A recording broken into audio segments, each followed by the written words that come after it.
Hello, good morning po sa ating lahat. This is Pastor Joshua Orias na bumabati po ng isang mapagpalang araw. At purihin po ang Panginoon at tayo po ay nagkasama-sama again sa salita ng buhay. At bago po ang lahat, tayo po na po ay manalangin. Dakilang Diyos, God of Israel, maraming po salamat sa pagkakataon na kami ay ginising nyo, binuhay nyo. Salamat Panginoon for the privilege of serving you once more. I pray Lord sa aming devotion ngayong araw na ito ay pagpalain nyo po. Samahan niyo po kami at patuloy kayo namin itinataas, tinadakila, patawad po sa aming mga pagkukulang, mga pagkakasala, Ama, at marami po salamat sa pagkakataon na makapagbahagi. Tulungan niyo po ang lingkod sa pangalan ni Jesus. Amen. Hebrews chapter 2. At ngayon pong oras na ito ay mag-aaral po tayo ng salita ng Diyos at purihin po ang Panginoon. At ang pag-uusapan po natin ay isang uri ng problema at problema na kung saan ay hindi masyadong halata, hindi masyadong obvious, hindi masyadong dangerous pa. Pero pag pinabayaan natin ay ito yung makaka-apekto sa atin lalo na sa ating spiritual. At ang pag-uusapan po natin is the problem of neglect o pagpapabaya, no? At ang sabi po ng Biblia sa Hebrews chapter 2 verse 1 and 2, the Bible says, "Therefore we ought to give the more earnest heed to the things that which we have heard, lest at any time we should let them sleep. For if the word spoken by the angels was steadfast, and every transgressions and disobedience received a just recompense of reward." Verse 3, "How shall we escape if we neglect so great salvation, which at first began to be spoken by the Lord, and was confirmed unto us, unto them that heard Him." Pagpalain po ang pagkabasa ng salita ng Diyos. At ngayon po ay pag-uusapan po natin ang neglect o pagpapabaya o pagwawalang bahala o may mga bagay na kung saan importanteng gawin pero hindi natin ginagawa. No, ang neglect po ay sa isang salita, ito po ay sa ibang kahulugan, no, ito po yung tinatawag natin na misplaced focus, no. Misplaced focus, ibig sabihin dapat natin gagawin, dapat itong pagtutuunan natin, pero nami-misplace po tayo. At actually madali lang naman yung mga pinapabayaan natin kasi po kaya natin siya napapabayaan because madali nga lang gawin. But the problem of neglect is this. The things that is easy to do, alright, is also not easy not to do. So, ibig sabihin po, things easy to do but also easy not to do. Yan. So, madaling gawin pero madali ding hindi gawin.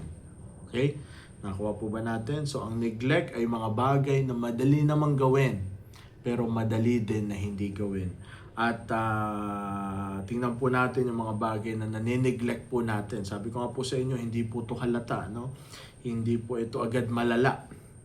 Pero over time, pag ito po ay nakasanayan natin, ang pagwawalang bahala, no? O na-misplace yung focus natin sa mga bagay na mahalaga. Kasi nga naman, madali lang gawin. Madali ding hindi gawin. Yan po ang ibig sabihin ng neglect. At tingnan po natin ito. At unang-una po makikita po natin dito is yung ating kaligtasan. No? At isa sa mga bagay na pwedeng mapabayaan at pwedeng hindi mapansin, pwedeng makalagpas at pwedeng hindi intindihin ng mga tao, lahat po tayo ay ang ating kaligtasan. Sabi po ng Biblia, "How shall we escape if we neglect so great salvation, which at first began to be spoken by the Lord and was confirmed unto us that heard Him." So mga kapatid, madaling maligtas dahil ginawa na po ni Kristo ang lahat. Pinagbayaran niya na, no? Libre walang bayad dahil nagbayad na ang Panginoon para sa atin. So madaling makakilala sa Panginoon, madaling tumanggap sa Panginoon, madaling magkaroon ng relasyon sa Panginoon, pero madali ding hindi gawin, no? At ito nga po yung sinasabi ko na kahit pa siguro si Jesus Christ ang mag-soul winning sa atin, kung talagang pababayaan natin ang ating kaligtasan ay hindi po tayo maliligtas. Mga kapatid, hanggat may pagkakataon, sana maligtas po tayo. Are you 50%, 75%, or 100% sure that if you die today, you're going to heaven? So, isa pong katanungan yan na dapat po nating masagot. So, wag po nating pabayaan. Tanong po natin sarili natin, ligtas ba tayo?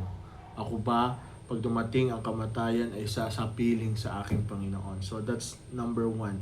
A lot of people are neglecting their salvation. They thought, okay naman, mabait na ako, sisimba naman ako. Actually, baptist pa nga ako no? So, ang pagiging baptist ay hindi po daan ng kaligtasan. Dapat talaga may genuine repentance. Meron po talagang tunay na pagbabago. Walang tunay na pagbabago kung walang tunay na pagsisisi, mga kapatid. So, don't neglect your salvation. Pangalawa, na nanineglect po natin is yung salita ng Diyos, the Word. So, we neglect our salvation. The thing that sometimes we neglect is the Word of God.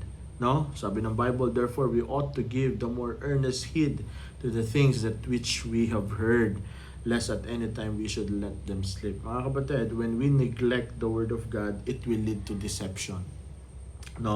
Pag ang salita ng Diyos ay napabayaan po natin, mga kapatid, diyan po tayo magkakaroon ng problema. Kaya nga sabi po sa salita ng Diyos, ang salita ng Diyos ay napakahalaga sa atin. Kaya nga po araw-araw sinisikaw po natin manood, makinig ng salita ng buhay. Tapos pag Sunday, mga kapatid, meron pa tayong preaching. Kung makaating kayo sa umaga, pati sa hapon, makaating pa kayo ng prayer meeting, lalo na po ngayon, mga kapatid, ang dami na pong mga maling turo na lumalabas, mga maling doktrina. Kaya maraming tao ang naliligaw ng landas kasi po hindi po sila nag-aaral ng salita ng Diyos. Kaya po ang pinakamainam po dyan makinig po tayo ng salita ng Diyos dahil yan po ay tinuturo sa atin ng Panginoon sa pamamagitan ng ating mga pastor. Sabi po sa Hosea chapter 4 verse 6, Hosea chapter 4 verse 6, my people are destroyed for lack of knowledge. Because thou hast rejected knowledge, I will also reject thee. Thou shalt be no priest to me, seeing that thou hast forgotten the law of thy God, I will also forget thy children. So people are destroyed for the lack of knowledge. Mga kapatid, the knowledge, the wisdom that comes from the Word of God is very important. Deception. This is our map. This is our guideline. This is our secret to success. Ang sabi ng Panginoon kay Joshua, thou shalt have a good success if you will keep the Word of God. So that's the second thing.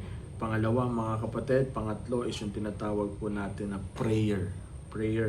If we neglect our devotion, if we neglect our prayer life, mga kapatid, it will drift us. It will give us dryness. Kanina, if we neglect the Word, it will lead us to deception. Ngayon naman, if we neglect our devotion, our prayer life, our Bible reading, it will lead us to spiritual dryness. It will drift us, mga kapatid, at tayo po ay patungo, at ito po ay paisa-isang step papunta sa backsliding, at wala naman pong nag-backslide agad, wala naman pong aktibo tapos biglang hindi na naglingkod. Yan po ay nagsisimula sa mga neglect ng Bible reading, neglect ng prayer, neglect ng devotion, personal devotion. Napakahalaga po niyan. I know a lot of Christians that they are very masipag pagdating sa ministry, but eventually nagkakaroon sila ng dryness, nagkakaroon ng burnout, nagkakaroon ng spiritual struggle despite na ginagamit na sila ng Panginoon, because if you will check them, they are busy with the kingdom duties, but they are not busy with the King Himself. Kaya napaka-importante, mga kapatid, na meron po tayong spiritual strength na manggagaling po sa salitaan ng Diyos, no? If you will open your Bible in Daniel, no? Daniel chapter 6 verse 10. Daniel chapter 6 verse 10. Sabi po ng salita ng Diyos, no? Daniel chapter 6 verse 10.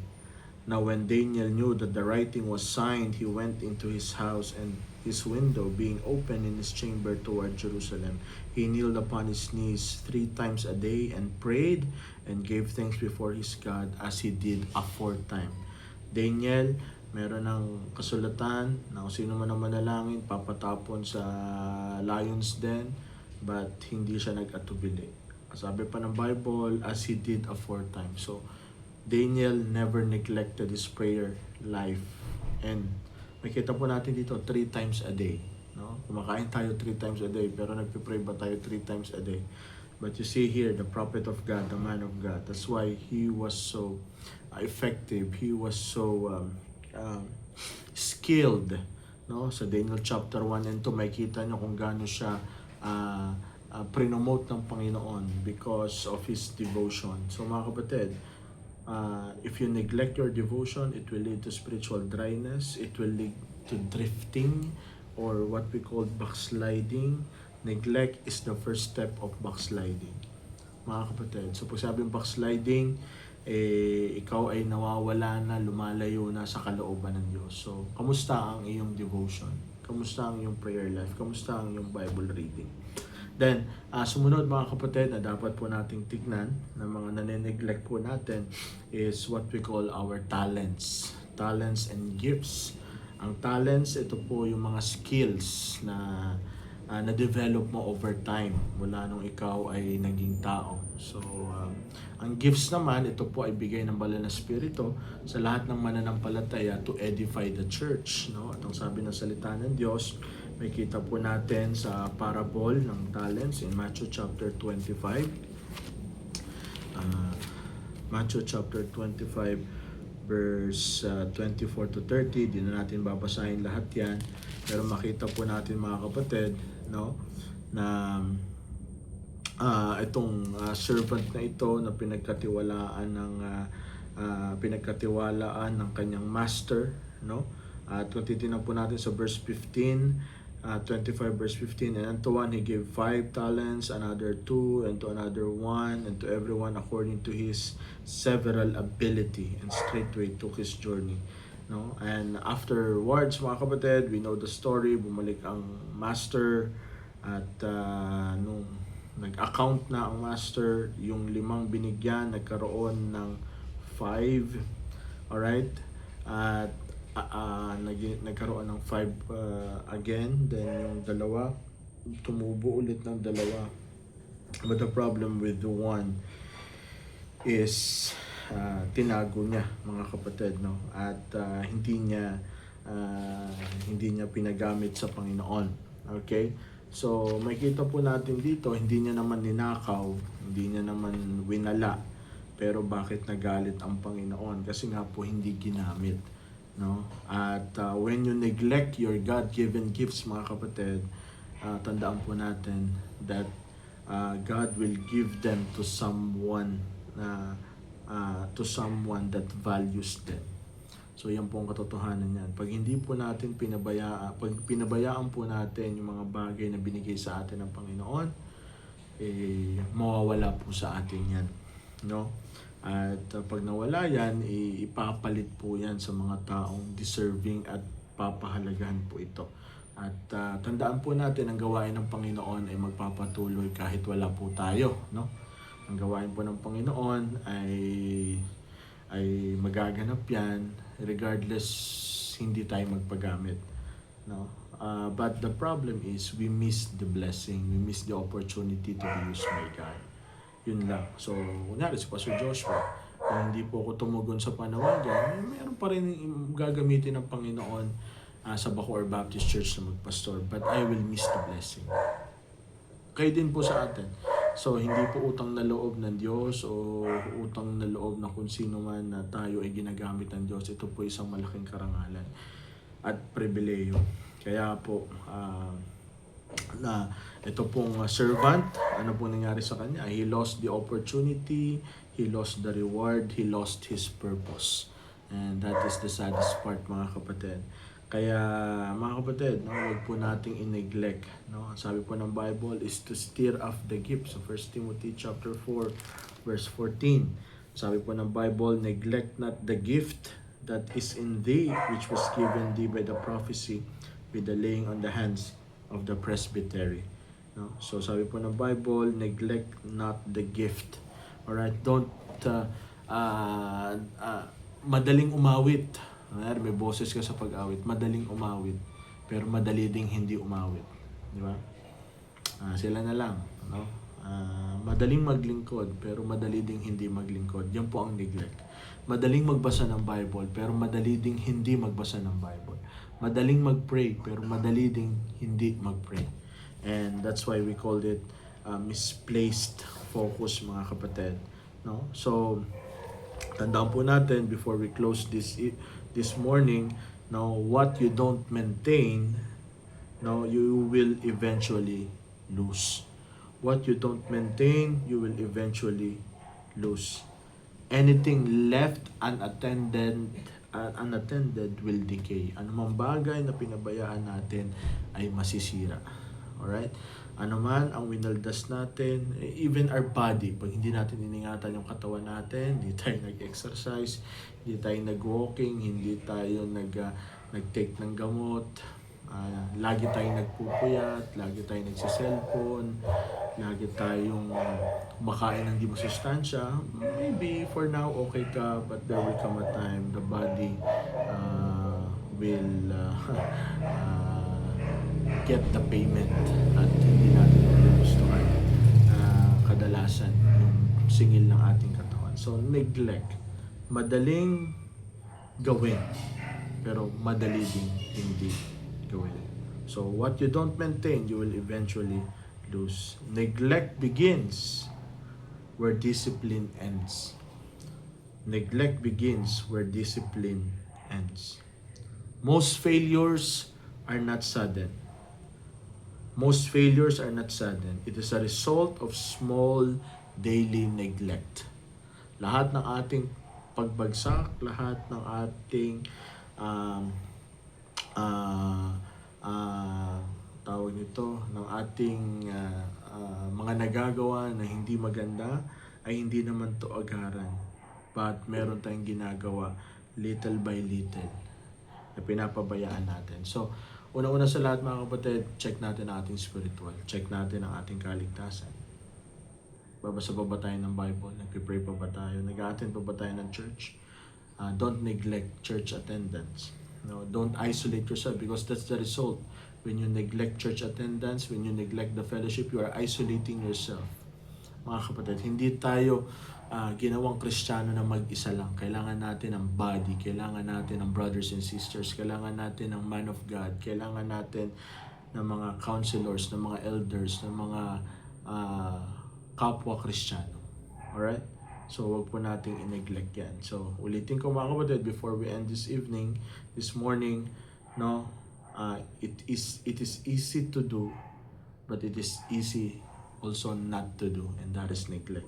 I hope and I pray, no, huwag natin na-neglect yung mga bagay na dapat mahalaga, especially spiritual, physical, on our families, because when we don't take care of it, eventually ay kukunin din sa atin yan dahil hindi natin pinapahalagan. Kaya maraming po salamat sa salita ng Diyos at nawa ay pagpalain tayo ng Diyos ngayong araw na ito. Lord, salamat po at thank you, Lord, for the reminders of neglect, the problem of neglect. I pray, oh God, that you will continue to help us, instruct us, teach us, Lord God, as we continue to serve you, Lord. Help us, Lord, not to neglect the things that are important, because it will really matters to us, Panginoon, at para po sa inyo. Maraming po salamat. God bless us now, Lord, as we continue the rest of the day, as we perform our duties and responsibilities. We love you, Lord Jesus. We pray for the peace of Jerusalem and the salvation of the Jewish people and the Gentiles. This I ask and pray in the precious name of our Lord and Savior Jesus Christ. Amen. Amen. Maraming po salamat. God bless everyone. At ingat po kayo. Pagpalain po tayo ng Panginoon.